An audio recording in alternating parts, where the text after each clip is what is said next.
Hi everyone, so today I have some new items to share with you from Spellbinders. It is from the Photosynthesis collection by Simon Hurley. And sorry, that just made me giggle. I don't know why photosynthesis did not come out so easily. But anyhow, these items were sent for your choice for my review, and of course all opinions are my own, and any links I have in the description box will be affiliate links, which means I'll make a small commission if you were purchase items to those links.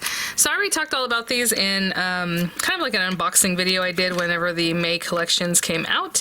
So today we'll just play around a little bit. I will mention that this one, Daffodil Panel, I forgot the name of it right now, is out of stock on Spellbinders. They might have it like at Scrapbook and some other outlets, so I'll link it where I can. But I did bring it out, and then I thought, well, I don't know if I should use it yet, so maybe when it comes back in stock, then we'll play with that one again. But I do have some other fun things to play with, and I think to make some simple cards, we'll just do that. So I have this large die. It's called Zigzag Chevron, and it makes an A2. And as you can see, it can just cut an A2 panel, which is nice to have. And then it has the inlay that makes like this chevron. And what they're showing you here is if you do two chevrons, you know, the inlays, and turn one not upside down, I guess. It looks like a totally different pattern, right?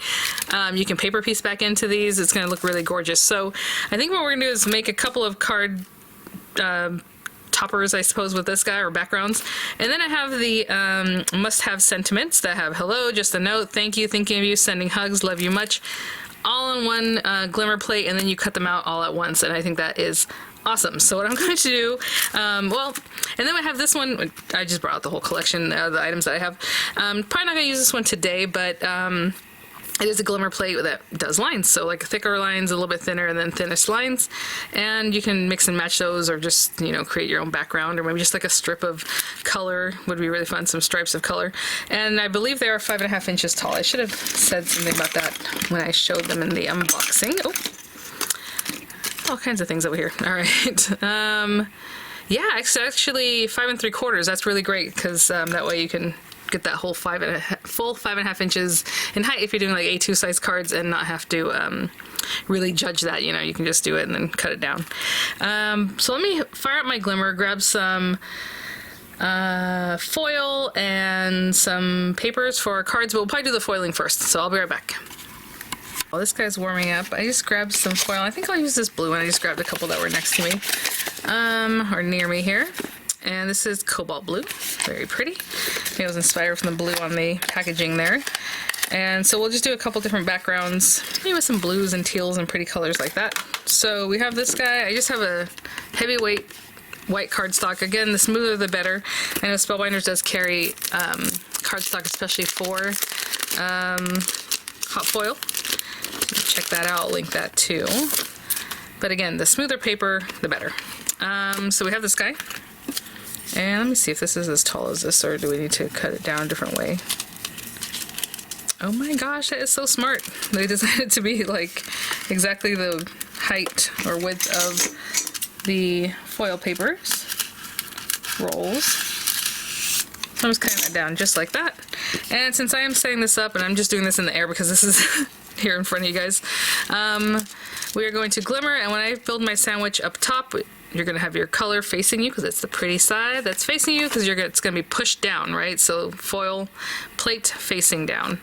And it doesn't really matter where that is, as long as it's kind of centered on my paper so that we know when we go to die cut we'll be good. So I'm just going to hinge it, even though it's not really hinging it, I'm just going to tape it down. What happens when you hinge it is you can hinge it and then open that up and then slide your foil in, but I hardly ever do that. So I'm going to wait for this platform to be ready, and then we'll just pop this on with the plate facing the hot foil surface.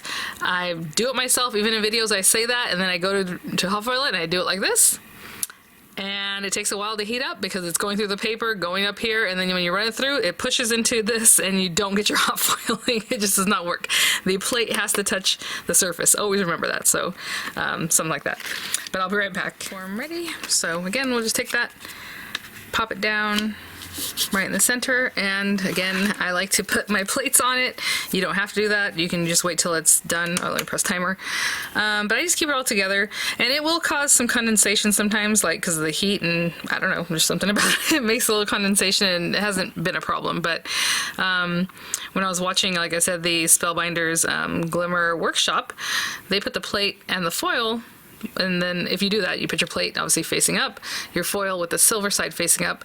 Then they press timer, let it heat up, and then they place their paper, and then they ran it through. So I was like, huh, I don't do it that way at all. So it works out. But I'll do this. I'm gonna bring my Spellbinders Platinum into position, and I'll be back. When that stops flashing, that's how I know we're ready to foil. Okay, so let's go ahead and pop that out. And that's the part, see, I generally don't do that.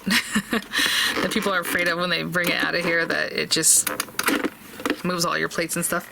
But that's not the biggest deal. So I will take that and roll it through. And I roll it through pretty slow, and I do roll it back, and I don't know, it's just a habit. But if you're afraid, don't do that, okay? Because if it shifted at all and you roll it back through, you might have some kind of ghosting of that. And like I said, I get a little bit of condensation. It's on there. No, it doesn't seem to be a problem. And let's pick this guy up. That looks pretty good. So I did it carefully because honestly, if it looks like it didn't quite take, you can probably put that right back down and then just hit it again for a little time. But that looks awesome. Look at that. And yes, the plate is very hot touching my hand. Okay, I'll be right back. You know, people ask if there's anything special, like whatever you see on camera, guys, is what I do. I don't do anything extra. Sometimes with this, what I'll do is I'll leave it there maybe an extra 5 seconds after the timer turns solid. It's not gonna hurt it. I mean, you can leave it longer. I know whenever I was watching the Glimmer Workshop, a gal would place it on there and she would talk about other things, and like 2 or 3 minutes later she's like, oh, okay, and then she would run it through. So obviously it's okay, you know. And then we have all this, which would be really cool if you wanted to use one of their solid plates to then get the rest of the foiling off of this. You can do it with several shims of paper too. Just basically put that back on a piece of white paper or whatever you want showing through. Shim it up, heat it up, run it back through, and then the rest of this negative should stay on your paper, and then you'll have your paper color shining through the words. And that came out perfect, so something to think about. Okay. And the reason I was kind of chit-chatting a little bit, I was letting that kind of cool off. So we have that guy, and now we have our die. You guys, I love this kind of thing. Oh my gosh. If you have any overfoiling, you can definitely just take an eraser and just erase whatever might have overfoiled. It comes off pretty easily. People ask me all the time, where'd you get this eraser? I got it from Daiso, Japan, so I know that's not everywhere, but I do have a couple here locally, so, and you know, you can just go over it and just erase whatever was on there. It's just an eraser. Okay, nothing special there, just a basic eraser. And, oh my gosh, I'm just looking through this. If you really, really, really want to know that you're cutting exactly where you want to cut, you can do an aperture, which is basically just putting this die on a scrap piece of paper that's big enough, putting some washi or some tape, and then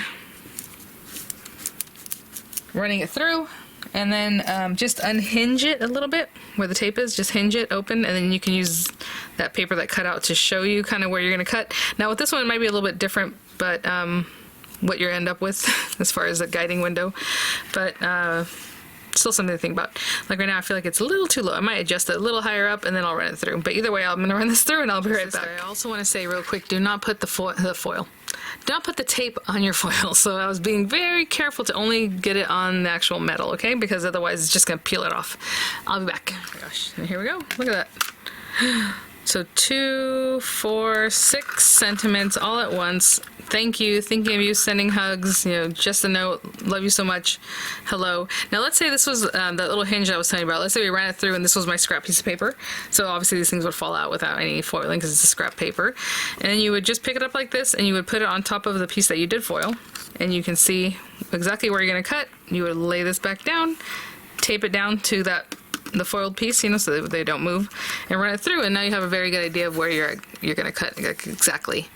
All right, I'll be right back. So, with these dies, I made myself a couple card bases. It was just an A2 size piece of paper I cut in half, 5 1/2, and then scored at 4 1/4, so A2 size card base, which is 4 1/4 by 5 1/2. I have 2 of them. I have these gorgeous papers left here in this Color Essentials Cardstock Assorted pack. I want to say that's Teal Topaz. And then I'm going to use this blue that I want to say is probably the Waterfall or Rainforest, maybe? I'm sorry, guys, I don't remember the names of each of the colors. But what we're going to do is, I'll put this to the side. Oh, you know what? It's pretty much almost the same. I'm just going to do something like this. So I will run these guys through with the outer portion and the inlay. And then the white paper showing through of my card base. So on both these guys, just, I would put it this way if it fits, but I think I cut this down already. It might fit. Either way, whatever it is to save my paper, I always like to do, but we'll put those like that. You're gonna put some washi tape so they don't move and run them through. So I'll run both these guys through, and I'm just going to use them just like that, okay? I'll be right back. This first one through, and there's lots of strips. And of course, you can keep these paper pieces back into a different one. I might do this carefully because I probably will do that for the second card we make, so I might just pop these out in a way that just keeps them kind of in order. But they're symmetrical, so it really doesn't matter which one pops in where as far as the different widths, right? But I'll be right back. I actually kept the blue pieces kind of like in the order they were on the cutting plate, because if you're going to pop in, let's say, the thicker areas, and then there's like thinner ones like these. Sorry if it's hard to see. At the very top of the plate or at the bottom, depends on how you're using the plate, it has these V's. You want to keep those, and then the very corner pieces. So that'll be for the next one. But for this card, I'm just going to glue these down. And again, they're just like this, but to make it look different, unless you want to offset it like that, you can definitely do that. That's so pretty. Oh my gosh. But today, ooh, they're interlocking. What I want to do is turn that one, and they'll glue like this. And I'm putting the blue at the bottom, that way when we pop the sentiment on top, it just brings that blue back up. So this is what I'm going to do, just like that. Very cool pattern. And I'm sure, honestly, you can probably play with these a little bit. You know how they do like interlocking things where maybe this goes under that one and this one goes under that one. If you want to play with a little bit more. I don't know if you can see what I'm doing. Right? It does a different effect. So I'm sure there's some fun things if you're into that kind of thing that you can get going. I'm just going to put glue everywhere that is important, which is normally the very edges, of course, and then just the most, you know, the thickest parts, and then where I just think it needs to be tacked down. Now this one is going to be underneath the next one, so it'll be tucked down in that way also, but for right now, just everybody gets a little glue, right? And then I'll do the same thing, glue the other one on top in the opposite direction, and I'll be right back. So I glued those down. I was going to put this on top of this. Hello, it's already on a card base. I don't know why. I forgot that. Okay, so let's do a simple thank you. And so we have that pattern, that's what's going to be calling our attention on this card. So I'm just going to put some dimensionals on the back of this, and I probably should have done that already. And then we'll move on to doing one that's a bit of a paper piece type of card. Oh, I touched the back of that. These, I believe, are 1/4 inch adhesives, and they fit right behind our little sentiment, so that's nice. And honestly, I was just going to glue it down, and I forgot, so I put it on dimensionals. That is okay. There you go. This card with a little popped up thank you, reflective and pretty. That looks really cool. On camera, it looks really awesome too. Okay, so I'm going to run one through some white paper. So same thing, just this, but run it through white paper. Okay, I'll be right back. Actually, you know what? I went and ran it through some kind of periwinkle, kind of light blue paper. Funny enough, on the back side, it has like a pink pattern. And if you wanted to, you could turn these and inlay them. Obviously, the rough cut's going to be facing up, but they are so symmetrical that they would lay right back in. So pretty cool. But I'm going to go ahead and just remove all these pieces. It is kind of nice that they do stay there, because if you're doing paper piecing, you kind of want them to stay there, right? So so I didn't do that with the first one. I was just taking them out, but they do pretty much stay in place until you really want to get rid of them. So all right, I will be right back. And actually, in the meantime, I'm just going to go ahead and glue this down. Okay, so I'm going to clean it out and glue it down. So I have that down, and what I'm just going to do is, in these areas here, is just put the glue. It's going to be these larger chevron areas that I kept my blue pieces for. And let's see. Actually, I have these facing the opposite way of what I did. There we go. And so I'm just going to pop these guys in. So that one there. This one right in here. And that one right there. And then the thinner areas I'm going to leave alone. So the next one would be this big guy. I think one of the examples I saw had like gold in the skinny areas. That looks really pretty. You know, gold always just pops and looks amazing.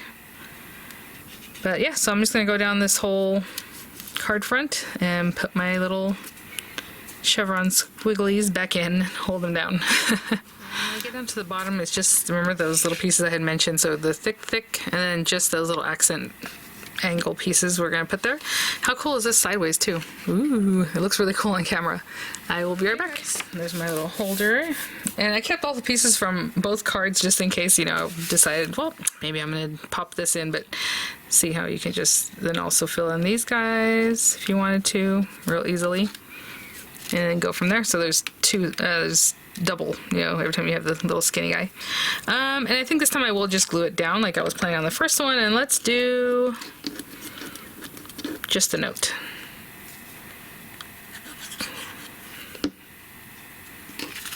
I can put it down there, but let's put it right in this. Well, interesting. I'm going to put it right in the center, but, or top center. Just kind of looking left and right where these little zigzags go, or little chevron, just kind of lining it up right there.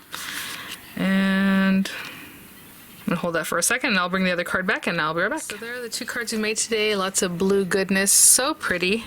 They both look so awesome, just in, you know, different ways, played up a little bit different in each one. So I have those. I still have 4 awesome sentiments. I kept the teal cutouts of the larger bits because I can just keep working. So, you know, if you have a little session where you just, every time you run this die through, you're getting other, you know, toppers and also pieces that you can inlay, so it's really nice. So I kept those for another card, and so there we go, guys. So thanks for watching. I'll have images coming up. I'll have the links in the description box, and I will see you all later. Bye now.